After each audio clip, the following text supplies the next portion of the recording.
Hello guys, welcome to our YouTube channel Vicky education. अब दोस्तों, अगर आप इस चैनल पे नए हैं तो चैनल को सब्सक्राइब कर लीजिएगा और बेल आइकन के बटन को प्रेस कर दीजिएगा ताकि मुझे न्यू वीडियो डालूं उनकी नोटिफिकेशन आपको सबसे पहले और निःशुल्क प्राप्त हो। तो दोस्तों, आज के सेशन में बात करेंगे हम टीलेज के बारे में। किसके बारे में करेंगे? टीलेज के बारे में। सर दोस्तों, ये कॉमन सा टॉपिक है जिसका हिंदी में अगर बात करें तो इसको बोलते हैं हिंदी में भू परिष्करण। हिंदी में क्या बोलते हैं? भू परिष्करण। यानी कि आज हम टीलेज की बात करेंगे, भू परिष्करण की बात हम करेंगे। इसमें इसका क्लासिफिकेशन, कौन कौन से टाइप्स इसके होते हैं उनकी भी बात करेंगे। इनमें जो यंत्र आते हैं, प्राइमरी सेकेंडरी टीलेज क्या होता है उसकी भी बात आज हम यहाँ पर करेंगे। तो आप वीडियो में लास्ट तक बनी रहिएगा। तो सबसे पहले बात करते हैं इसकी डेफिनेशन की। सबसे पहले बात करें इसकी डेफिनेशन की तो दोस्तों वो है कि physical manipulation of the soil, physical manipulation of the soil width of the tools, of the tools. यानी कि जो सोइल है अपनी मृदा में भौतिक परिवर्तन करना कृषि यंत्रों की सहायता से, मृदा में भौतिक परिवर्तन करना कृषि यंत्रों की सहायता से, ताकि जो कृषि क्रियाएं करें उसमें जैसे फॉर एग्जांपल मेड़ बनाए तो वो आसानी से बनाई जा सके। तो टीलेज का मतलब होता है एक तरीके से सीधा जुताई करना। टीलेज का मतलब क्या होता है? जुताई करना, या जो सोइल है उसमें प्राकृतिक परिवर्तन एक तरीके से करना टीलेज कहलाता है, जिसमें सारी क्रियाएं आ जाती है अपनी। अब एक टर्मिनोलॉजी आती है टिल्थ, बहुत इंपॉर्टेंट है, बार बार पूछा जाता है, 1000 बार पूछा जाता है। क्या है? टिल्थ। अब टिल्थ क्या होता है? तो ये है फिजिकल कंडीशन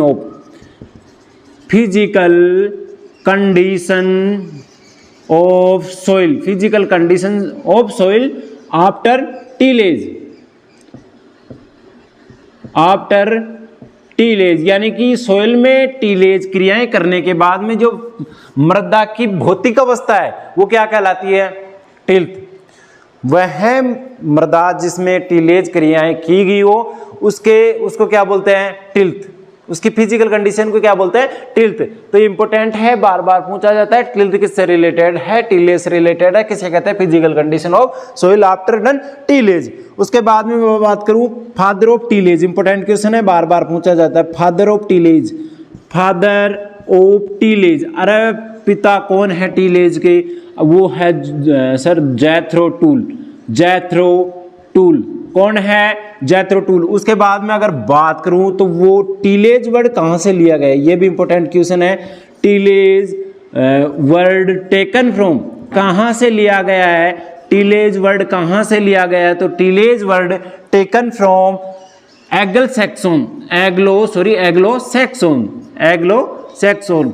सैक्सोन से टीलेज वर्ड लिया गया। एक और इंपॉर्टेंट क्वेश्चन होता है, जीरो टीलेज के पिता कौन है? Father of zero tillage. ये भी इंपॉर्टेंट क्वेश्चन है जो एग्रीकल्चर से रिलेटेड जितने भी कॉम्पिटिटिव एग्जाम्स होते हैं उसमें ये क्वेश्चन पूछा जाता है। फादर ऑफ जीरो टीलेज, इसको आप रट लीजिएगा, वो है जीबी ट्रिपलेट। कौन है दोस्तों? GB triplet. अरे कौन है? GB triplet. क्या है जीबी ट्रिपलेट? जीरो टीलेज के पिता है। तो दोस्तों, ये डेफिनेशन की बात होगी। टिल्थ क्या होता है? फादर ऑफ टीलेज कौन है? टीलेज वर्ड कहां से लिया गया है? जीरो टीलेज के पिता कौन है? ये इंपॉर्टेंट जो क्वेश्चन है मैंने आपको कराया, आप इन्हें लिख लीजिएगा या इनका स्क्रीनशॉट आप ले लीजिएगा। उसके बाद में बात करते हैं क्लासिफिकेशन ऑफ टीलेज। अरे मैंने बताया कि टीलेज क्या होता है? सोइल में जितनी भी जुताई मान लो, अदर क्रियाएं मान लो, जिससे सोइल की जो सोइल में क्या होता है? प्राकृतिक परिवर्तन होता है। फिजिकल जो कंडीशन है वो परिवर्तित होती है। क्या होती है? परिवर्तित होती है। यानी कि सोइल को एक तरीके से बुरबुरा बनाने के लिए टीलेज क्रियाएं की जाती है, ताकि उसकी जो पोरोसिटी है, सोइल जो मॉइस्चर है वो कंजर्व हो जाए। इन सब के लिए क्या किया जाता है? टीलेज किया जाता है। तो एक बार क्लासिफिकेशन से पहले मैं बात कर लेता हूं। आई होप कि आपने लिख लिया होगा या स्क्रीनशॉट ले लो वीडियो को वापस बैक करके। उसके बाद में मैं बात करता हूं कि ऑब्जेक्टिव, टीलेज के ऑब्जेक्टिव क्या है? किसकी बात करूंगा मैं? अरे किसकी बात करूंगा मैं? ऑब्जेक्टिव किसके? Objective of tillage, objective of tillage. यानी कि भू परिष्करण के उद्देश्य क्या है, सोइल में भू परिष्करण क्यों किया जाता है। सबसे पहला इंपॉर्टेंट जो उद्देश्य है वो है, यहां पर भी क्वेश्चन पुटअप हो सकता है अपने, वो है दोस्तों वीड मैनेजमेंट। वीड मैनेजमेंट, अरे क्या है वीड मैनेजमेंट, यानी कि खरपतवार प्रबंधन। क्या है, खरपतवार प्रबंधन के लिए भी टीलेज क्रिया की जाती है। सेकंड है जो सोइल की मॉइस्चर है, सोइल की मॉइस्चर है उसे क्या किया जाता है, कंजर्व किया जाता है, यानी कि सोइल की मॉइस्चर है उसे संरक्षित किया जाता है, किससे, टीलेज से। उसके बाद में क्या है, सोइल की जो फिजिकल कंडीशन है, फिजिकल प्रॉपर्टी एक तरीके से बोलो, फिजिकल प्रॉपर्टी बढ़ती है, पोरोसिटी बढ़ती है, पोरोसिटी को मेंटेन करने के लिए या बढ़ाने के लिए भी टीलेज क्रियाएं की जाती है। तो ये इंपॉर्टेंट ऑब्जेक्टिव है अपने टीलेज के, क्या, वीड मैनेजमेंट सबसे इंपॉर्टेंट है, क्योंकि वीड मैनेजमेंट के लिए क्या किया जाता है, टीलेज, अरे जब फसल की कटाई कर लेते हैं, कटाई करने के बाद में उसमें क्या बचते हैं, वीड्स बचते हैं बहुत सारे, तो उनको नष्ट करने के लिए क्या करेंगे हम, उसको नष्ट करने के लिए क्या करेंगे, जुताई कर देंगे। जैसे फसल की कटाई हुई, कटाई होने के तुरंत बाद जुताई कर देते हैं, जिससे वो क्या हो जाते हैं, ऑलमोस्ट नष्ट हो जाते हैं। अब बात आएगी सर टीलेज से ये जो सोइल मॉइस्चर है कैसे कंजर्व की जाती है, कैसे संरक्षित की जाती है। तो इसमें क्या होता है दोस्तों, जो टीलेज के माध्यम से जैसे गहरी जुताई करके जैसे फसल की कटाई होगी उसके तुरंत बाद जुताई करके जो उसमें नमी है उसको क्या किया जाता है, संरक्षित किया जाता है। और बाकी फिजिकल प्रॉपर्टी आप सभी जानते हो चेंज होती है, बढ़िया होती है। पोरोसिटी क्या होती है, नंबर ऑफ पोर्स, यानी कि सबसे ज्यादा पोरोसिटी अगर सोइल की बात करूं तो कौन सी की होती है दोस्तों, वो होती है क्ले की। किसकी होती है, क्ले की। फिर उसके बाद में होती है लोम, उसके बाद में लोम, फिर आएगी अपने क्ले होगी, लोम होगी, फिर उसके बाद में आएगी सैंड, ये सैंडी सोइल। सबसे ज्यादा पोरोसिटी किसकी होती है, क्ले की, यानी कि नंबर ऑफ पोर, रंध्रों की संख्या के आधार पर अगर बात करें तो किसकी होती है, क्ले की।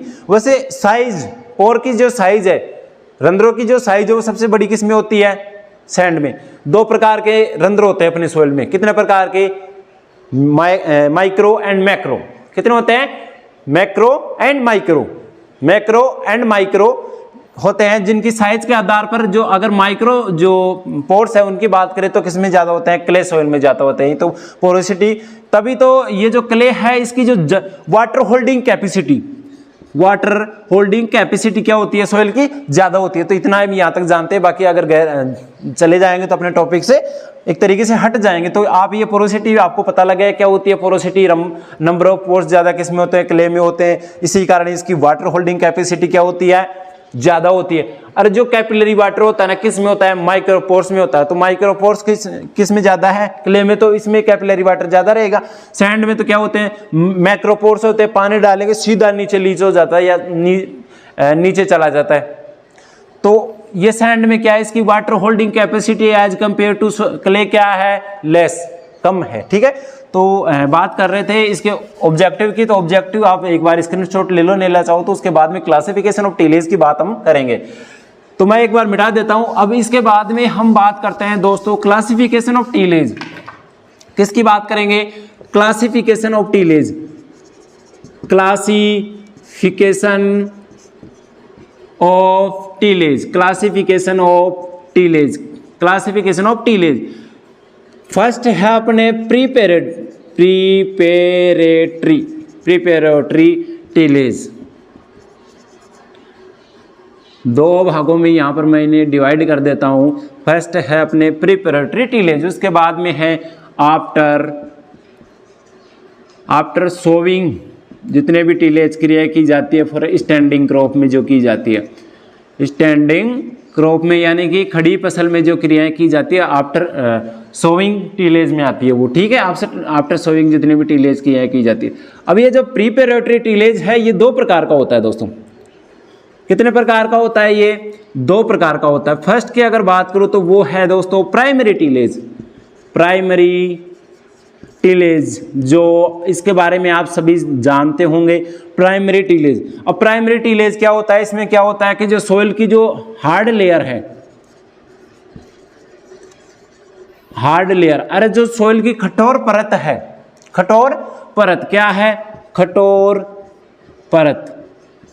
जो सोयल की कठोर परत है उसमें प्राइमरी टीलेज में क्या हल्की सहायता से इसको तोड़ा जाता है, हल्की सहायता से इसको तोड़ा जाता है, उसको क्या भुरभुरी किया जाता है ताकि जब हम बीज की सोविंग करें तो आसानी से किया जा सके। उसके पहले हल चलाकर किया जाता है, हल चलाकर जो कठोर मृदा है उसको हल्की किया जाता है। किस में आता है? प्राइमरी टीलेज में। क्वेश्चन कहाँ से पुटअप होता है?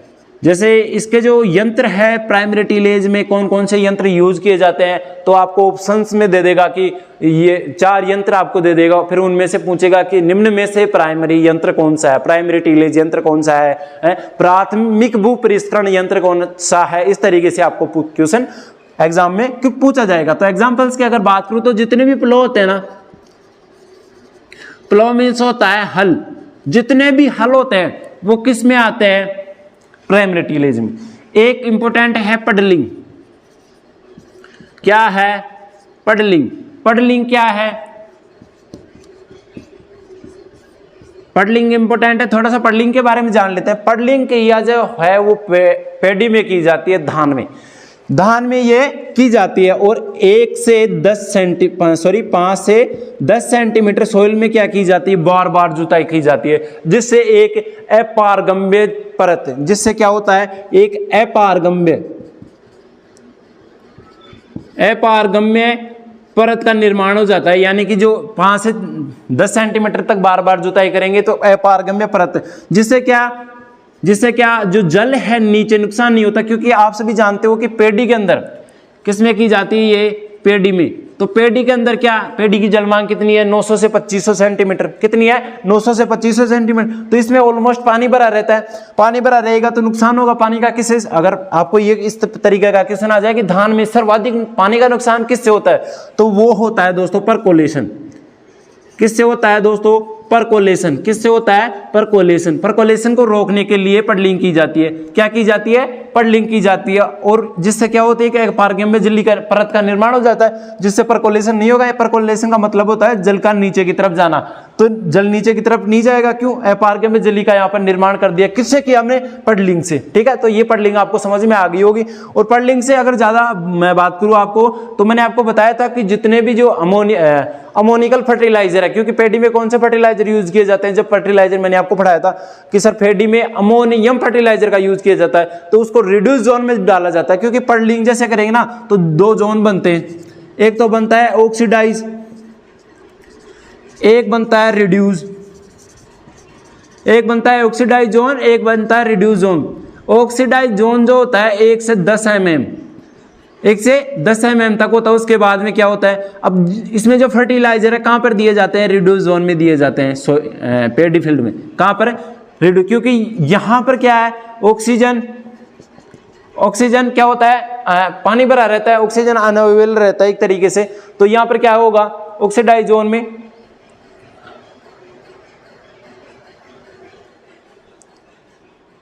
तो जो ये ऑक्सीडाइज जोन है, ऑक्सीडाइज जोन में जो अमोनिकल फर्टिलाइजर है उनको यहाँ पर नहीं डालते, क्योंकि जो अमोनिया है नाइट्रेट में बदल जाता है, और नाइट्रेट में बदलने के बाद में जो पेडी है उसको एब्जॉर्ब नहीं कर पाती, या फिर नाइट्रेट में बदलने के बाद में ऑक्सीडाइज जोन में क्या होता है? पानी जिसके साथ में मिलकर जो नाइट्रेट है वो क्या हो जाता है? नीचे लीच हो जाता है, जिससे प्लांट्स को वो अवेलेबल नहीं हो पाता। ठीक है, ये था अपना पडलिंग और पेडी से रिलेटेड जो इंपोर्टेंट क्वेश्चंस हैं वो। उसके बाद में मैं बात करता हूं, अब ये प्लो जो मैंने आपको बताया, प्लो में अगर बात करें फॉर एग्जांपल एमबी प्लो। क्या है एमबी प्लो? एमबी प्लो आप सभी जानते होंगे, जो ग्रीन मैन्योरिंग है अपनी। ग्रीन मैन्योरिंग क्या करता है? फसल में जैसे सनई या डेचा क्रॉप को उगा दिया, और फ्लोरिंग जैसे at the time of flooring, पुष्पन के समय उनको जैसे ज्यादा वेजिटेटिव ग्रोथ उसी समय होती है, तो उस समय उसको क्या एमबी प्लो की सहायता से मिट्टी में मिला देते हैं। ये कौन सा हल है? मिट्टी पलटने वाला हल। कौन सा है? मिट्टी पलटने वाला। तो ये क्या करता है? जो हरी खाद होता है उसको मिट्टी को उठा के और हरी खाद को नीचे डालते हुए उसको ऊपर मिट्टी डालते रहता है, इसीलिए इसको मिट्टी पलटने वाला हल भी बोलते हैं। और ग्रीन मैन्यूरिंग में इसका यूज भी किया जाता है। इंपोर्टेंट क्वेश्चन है, बार बार पूछा जाता है। ठीक है, उसके बाद में मैं बात करता हूं सेकेंडरी टीलेज की। ये आप स्क्रीनशॉट ले लो या लिख लीजिए, आई होप कि आपने लिख लिया होगा। उसके बाद में मैं बात करता हूँ सेकेंडरी टीलेज की। प्राइमरी टीलेज अपना कंप्लीट हो गया, उसके बाद में है सेकेंडरी टीलेज। सेकेंडरी टीलेज मतलब द्वितीय भूपरिष्करण। क्या है? द्वितीय भूपरिष्करण। अरे क्या है द्वितीय भूपरिष्करण? इसमें क्या करते हैं? कल्टीवेशन करते हैं बीज की। जैसे कल्टीवेशन हो गया, मेड बनाना है, कल्टीवेशन हो गया सोविंग करना, और सोविंग करने के बाद में क्या बनाई जाती है? मेड्स बनाई जाती है। ठीक है, मेड बनाना। इसमें क्या हल्की जुताई करते हैं। और इंपॉर्टेंट कहाँ से? जब जैसे मैंने आपको बताया यंत्रों से पूछा जाता है, तो एग्जांपल में जो सेकेंडरी टीलेज के जितने भी यंत्र हैं वो कौन कौन से हैं? जितने भी हैरो आते हैं, जितने भी हैरो और कल्टीवेटर, जिसके नाम के आगे हैरो और कल्टीवेटर आ गया ना, वो किस में आएगा? सेकेंडरी टीलेज में। एक आता है हर्थिंग अप। क्या आता है? हर्थिंग अप। हर्थिंग अप का मतलब क्या होता है? मिट्टी चढ़ाना। क्या होता है इसका? मिट्टी चढ़ाना। तो ये हैरो और कल्टीवेटर, जितने भी हैरो और कल्टीवेटर आते हैं ये किस में आएंगे? सेकेंडरी टीलेज में। ये एग्जांपल्स थे इंपॉर्टेंट जहां से क्वेश्चन पूछा जाता है। और इसमें क्या करते हैं? बीज की सोविंग करते हैं और मेड बनाना। अब इंपॉर्टेंट है, एक मेड बनाने के लिए क्वेश्चन पूछा जाता है, मेड बनाने के लिए कौन सा हल यूज में लिया जाता है?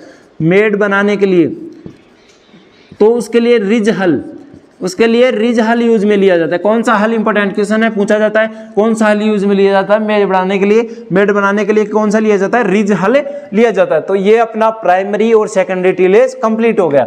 उसके बाद में मैं बात करता हूँ, स्क्रीनशॉट लेना अगर आप चाहो तो ले लीजिएगा।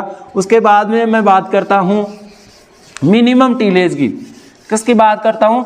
Minimum tillage. जो इंपॉर्टेंट टीलेज के टाइप्स है उनकी बात मैं यहां पर करता हूं, जहां से क्वेश्चन पुटअप होता है। वो है दोस्तों, फर्स्ट है अपना मिनिमम टीलेज। क्या है? Minimum tillage. मिनिमम टीलेज में क्या होता है? यानी कि आवश्यकता के अनुसार ही कृषि क्रियाएं की जाती है। आवश्यकता अनुसार, यानी कि जितनी अपनी को आवश्यकता है, जितनी अपने को आवश्यकता है, यानी कि अपने को एक ही जुताई की आवश्यकता है, भाई एक जुताई से अपना काम चल जाएगा, तो अपने वहां पर एक ही जुताई करेंगे, यानी कि कम से कम टीलेज क्रियाएं करेंगे। क्या करेंगे? कम से कम। भाई जितना एक तरीके से अपने होता है ना, भाई काम चल रहा है तो चलाओ ना, क्यों समय वो ले रहे हो उसमें टेंशन? तो अगर काम चल रहा है तो चलाओ, आवश्यकता है, जरूरी है, तो वहां पर आप एक जुताई कर सकते हैं, यानी कि आवश्यकता के अनुसार कर सकते हैं। एग्जाम्पल्स की बात करूं तो कौन सा? रोटावेटर।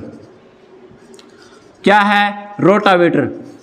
रोटावेटर ये एक यंत्र है। इंपॉर्टेंट क्वेश्चन है, यहां से भी पूछा जाता है कि रोटावेटर है वो प्राइमरी एंड सेकेंडरी,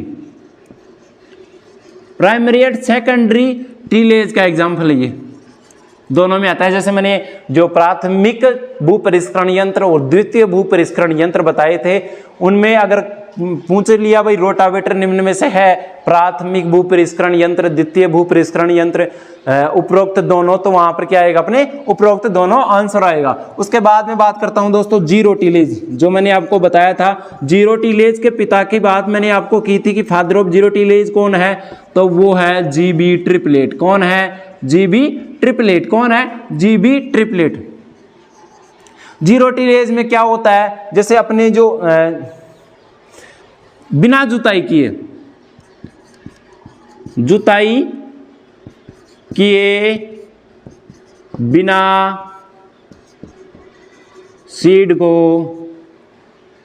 बोना, यानी कि जो अपनी पहली फसल थी उसकी कटाई कर ली, कटाई करने के बाद में उसमें कोई जुताई कार्य नहीं करेंगे, जुताई बिना किए उसमें क्या कर देंगे? सीड की सोविंग कर देंगे। अब आपके ध्यान में एक प्रश्न आ रहा होगा कि सर आपने सीड की सोविंग तो कर दी, लेकिन जो अभी आपने बताया कि जो फसल की कटाई करने के बाद में उसमें क्या कुछ वीड्स, जो पेरेनियल वीड्स है, जो बहुवर्षीय खरपतवार है, वो अवेलेबल होते हैं, तो उनको कैसे नष्ट करेंगे? तो वो तो इनको उगने ही नहीं देंगे। तो उनके लिए क्या करते हैं? जो हर्बिसाइड यूज में लेते हैं। कौन कौन से? एक तो लेते हैं पैराक्वाट, डाइक्वाट, और एक आता है ग्लाइफोसेट। पैराक्वाट, डाइक्वाट, ग्लाइफोसेट, इनको जीरो टीलेज खरपतवारनाशी भी बोलते हैं। इनको खरपतवारनाशी,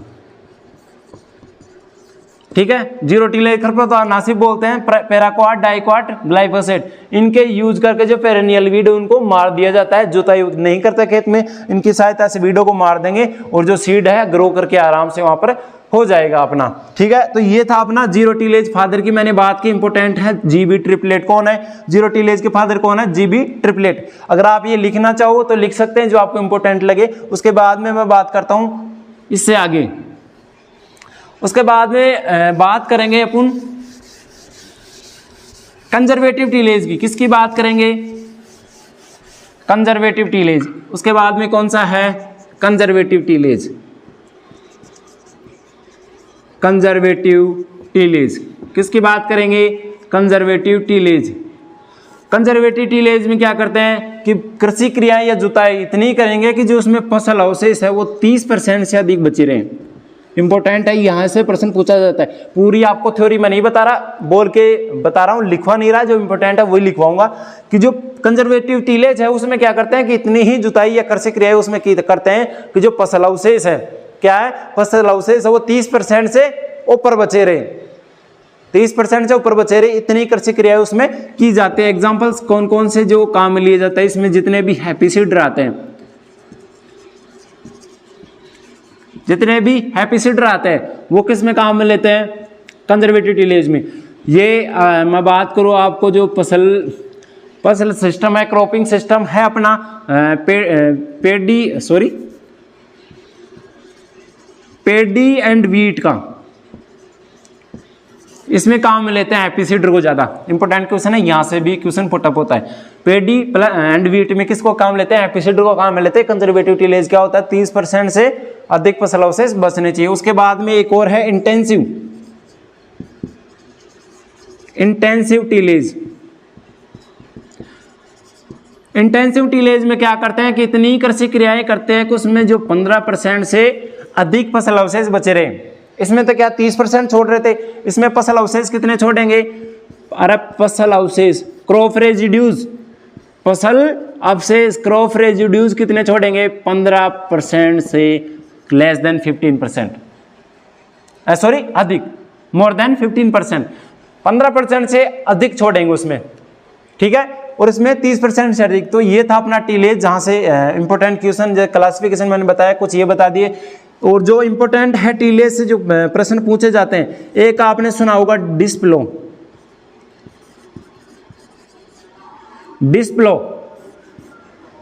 ये डिस्प्लो में जो इसका डिस्क एंगल है वो कितने डिग्री का होता है, ये क्वेश्चन पूछा जाता है। एक आता है टिल्ट एंगल कितने डिग्री का होता है डिस्क का, वो पूछा जाता है। ठीक है, तो डिस्क हल का जो ये डिस्क एंगल है वो होता है दोस्तों 40 से 45 डिग्री। यहां पर मैं हिंदी में लिख देता हूं डिग्री। और अगर 42.5 अपने दिया हुआ है ये आता है तो ये भी आपको माना जाएगा अप्रोक्सीमेटली लगभग 40 से 45 होता है, और ये फिक्स यहाँ पर 42.5 है। उसके बाद में मैं बात करूं टिल्ट की, टिल्ट एंगल कितना होता है, तो ये होता है दोस्तों 15 से 25 डिग्री। कितना होता है, 15 से 25 डिग्री। एक मशीन आती है अपने सोविंग करने के लिए, सीड गम फर्टिलाइजर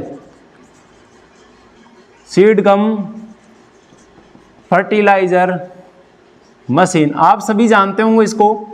सीड गम फर्टिलाइजर जो मशीन होती है, इसमें क्या करते हैं कि फर्टिलाइजर और सीड को एक साथ, जैसे at the time of sowing, जब सीड गम सोइंग कर रहे हैं उसी टाइम में फर्टिलाइजर का यूज भी इस मशीन से कर सकते हैं। इसमें क्या होता है, जैसे अपने को क्या डालते हैं, DAP at the time of sowing डालते हैं, तो उस टाइम में इस मशीन से आप आसानी से डाल सकते हैं। ये मशीन क्या करती है, जो सीड होता है उससे लगभग 5 सेंटीमीटर नीचे अपने फर्टिलाइजर को डालेगी, उसके बाद में 5 सेंटीमीटर तक सोइल आ जाएगी, उसके बाद में सीड अपना होगा। तो जब सीड ग्रो करेगा तो जब नीचे जड़ें जाएंगी 5 सेंटीमीटर, तो वो जड़ों को आसानी से मिल जाएगा। आप सभी जानते होंगे जो फॉस्फोरस है इमोबाइल होता है किसमें, सोइल में। क्या होता है, इमोबाइल होता है, अगतिशील किसमें होता है, सोइल में। इसीलिए सीड गम फर्टिलाइजर मशीन का यूज करके उसमें करते हैं। ठीक है, तो ये था अपना टीलेज इंपॉर्टेंट, जहां से क्वेश्चन पूछे जाने की संभावना होती है। तो आई होप दोस्तों ये जो जानकारी है आपको अच्छी लगी होगी, ये टॉपिक अच्छा लगा होगा, ये क्लास आपको अच्छी लगी होगी। अगर आपको ये क्लास अच्छी लगी तो वीडियो को लाइक कर दीजिएगा और शेयर कर दीजिएगा। चैनल के ऊपर अगर आप नए हैं तो चैनल को सब्सक्राइब कर लीजिएगा। मिलते हैं नई वीडियो में, तब तक के लिए धन्यवाद। जय हिंद।